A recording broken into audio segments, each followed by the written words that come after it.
Artificial Intelligence in Manufacturing and Industry 5.0. This is AIMS 5.0. 53 partners from all over Europe working together on one goal: strengthening Europe's digital and sustainable production. The AIMS 5.0 partners met for a General Assembly in St. Pölten, Austria, organized by the Research Studios Austria Studio SDIS, Smart Digital Industries and Services. In the public dissemination event Digitech Corner, they had the chance to show their progress and present it to the public, including representatives from politics to industry.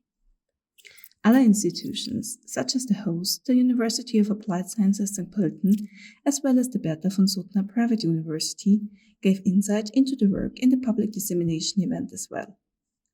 What could be seen in this Digitech Corner and at the General Assembly were only the results for the first year, with AIMS 5.0 having 3 more years to go and many more innovations waiting.